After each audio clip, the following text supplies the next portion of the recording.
Okay, I'd like to welcome to our program again si Congresswoman Jinky Luistro. Magandang gabi po and thank you for joining us dito po sa Facts First. Good evening, Christian, and good evening sa lahat ng viewers ng Facts First. Congresswoman, ito pong isa kong tanong, no? Baka mabanggitin ito as a possible complication in the future sa pag-usad ng proceedings sa inyong komite. Paano kung yung Vice President hindi nag-participate, hindi sumagot doon sa mga notifications, diba? Yung sa responsive pleading sa binabanggit ninyo. Kunwari, winave niya yung kanyang karapatan.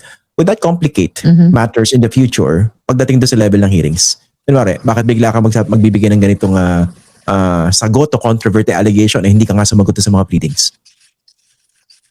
Well, it will not bar I don't think it will bar the Vice President should she wishes to attend the hearing proper and give her testimony contradicting all the allegations in the impeachment complaint, no? So, hindi naman niya mapre-preclude yung possible testimony ng Vice President during the hearing proper, even if she doesn't file an answer or a rejoinder for that matter. Does the hearing proper, would the Vice President be required to appear in person? He will be given a notice, but as I have said before, this is part of her due process.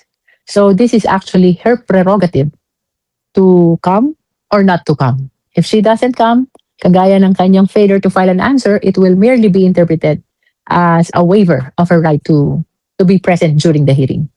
Okay, nabanggit niyo po kanina probable cause, no? Kasi basically, ang proseso rito sa impeachment, kayo yung magiging prosecutor kung sakaling ma-constitute yung articles of impeachment, pero yung trial mangyayari po sa Senado. Pero when you say probable cause, no? In reality, dun para sa kapakanan ng mga hindi masyadong familiar sa proseso, no? Anong quantum of evidence that would be required to determine probable cause to be able to elevate this impeachment complaints into an articles of impeachment and then eventually trial? Anong kailangan makita nyo? Okay, when we ask about Christian quantum of evidence, ang sagot doon, probable cause. We call that the quantum of evidence required, no? Now, what does probable cause means? It means the reasonable possibility that the accused or the respondent indeed commit the crime or the offense charged. Okay, reasonable possibility. Okay, maganda linawin po yan. No? Kasi kanina, napansin ko dun sa proceedings ninyo, napupunta na dun sa quantum of evidence issue, hindi po ba? Yung mga nag-argue na in favor or against the Vice President. And I think your ruling was that those were premature. That is correct, because evidentiary matters are not allowed to be discussed yet during the determination of sufficiency in substance, because when it comes to the weight of the evidence, this should be discussed during the hearing proper. Sa hearing po ba, lalabas na rin yung mga, you would require witnesses to appear? Yes, we will be, as a matter of fact, Christian, after the determination of sufficiency in substance, the Justice Committee can exercise already its compulsory process, meaning the issuance of subpoena ad testificandum, maybe not yet ad testificandum, but at least duces tecum. Pag sinabi natin duces tecum, the production of documents, no? Documents. We have the power to issue subpoena, no? So if motions will be filed to that effect from today and in the coming days, the Justice Committee should act on these motions already, no? So yung sinasabi mo namang about the witnesses, if the complainant will be presenting witnesses, of course, we will be receiving their testimony. Kung hindi nila mapakiusapan yung witnesses nila, they can actually avail of the compulsory power of the Justice Committee, meaning they just need to file a motion for the issuance of subpoena ad testificandum. Dalawang klaseng subpoena yan, Christian. Duces tecum when you are seeking for the production of documents. Ad testificandum if you want to compel a person to appear before the Justice Committee. Okay. Speaking of the documents, so kasama rin po ba sa kapangyarihan ninyong komite, for instance, kasi pinag-uusapan din yung alleged bank accounts ng Vice President, can you actually order the production of those documents by AMLAC? I believe yes, Christian, because this is the exception to the bank secrecy law, the impeachment proceeding. As a matter of fact, kanina, when the members were debating about the lack of attachments in support of the allegations on failure to disclose in the SALN, I volunteered the information to the Justice Committee that all the bank records are protected by the bank secrecy law.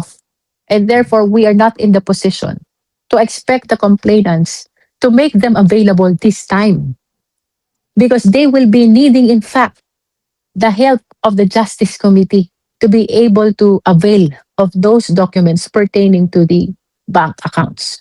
Because impeachment proceeding is an exception to the bank secrecy law. Opo. Kasi very material po yan definitely, no? I think that will be one of the major issues sa pag-uusapan yung bank accounts allegedly ng Vice President. And of course, naglabas na po ng mga dokumento before as early as 2016 si former Senator Sonny Trillanes. Pero ang gusto ko bang tanungin sa inyo, you don't necessarily have to rely on the documents that were presented before. Ibig sabihin kayo mismo pwede nyong i-direct yung AMLAC to produce those same documents properly authenticated. Tama po ba?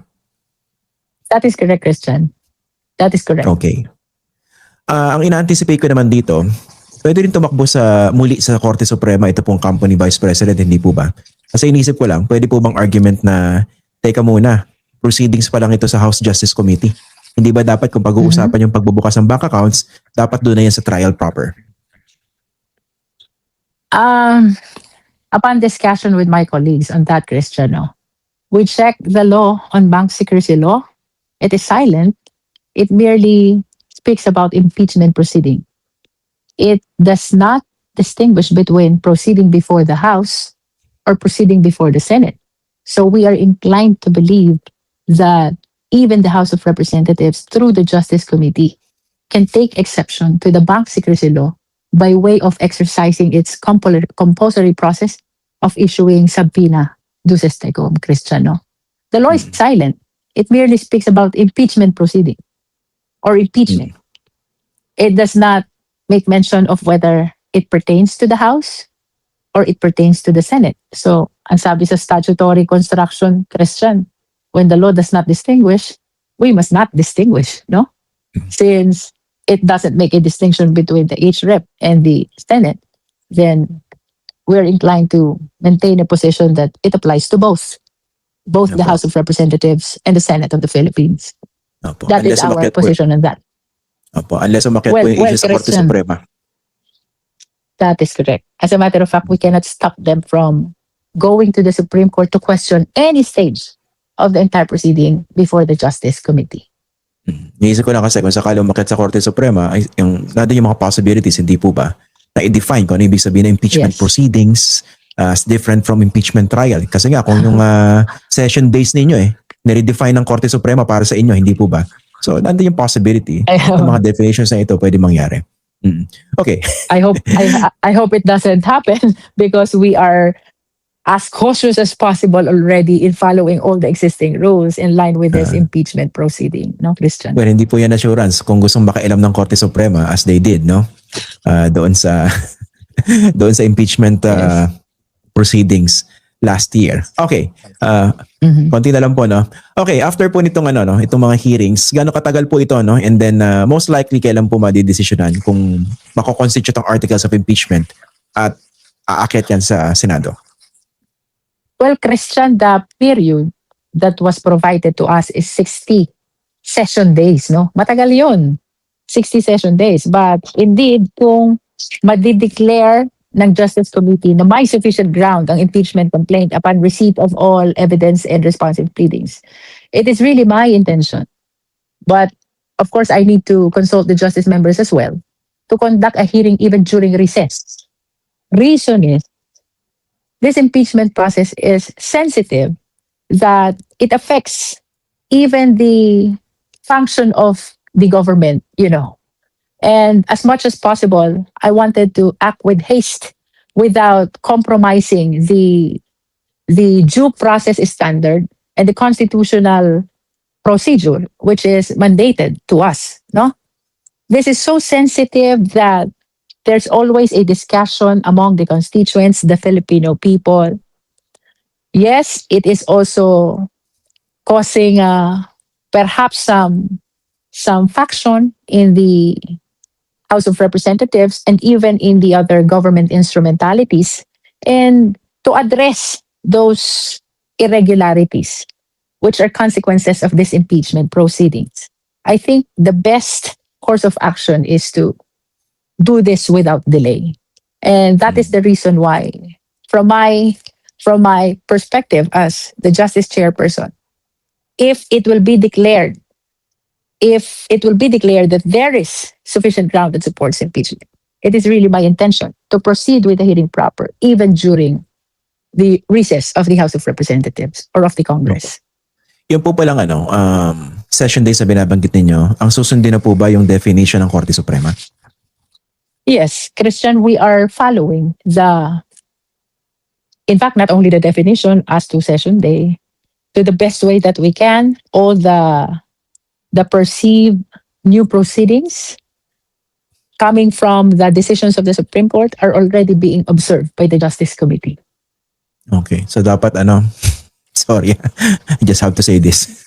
Pero dito po, naging issue yan last year Kung binasa ba isa-isa ng mga congressman yung impeachment complaint. So, nagkaroon ba ng conscious effort na magtanungan, oy, binasa mo ba? Oy, binasa mo ba? Baka naman sumasali kayo sa debate, hindi nyo pa pala binasa. Mayari na naman tayo. Well, I remember during the last time that I was here, we were articulating that ba't ka peperma kung hindi mo binasa. Diba? So, mahirap na well, dapat yata magkaroon revalida to check kung talagang binasa. Dapat yata may pagsusulit. That is the reason also, Christian, while every step of the way of our proceeding, I make it sure that I always put that in record. I make it part of the transcript of records, including the handing of the copy of the impeachment complaints. We always place that on record so that they will form part of the transcript of the proceeding of the Justice Committee. Okay. Sige po. Maraming salamat, Congresswoman Jinky Luistro.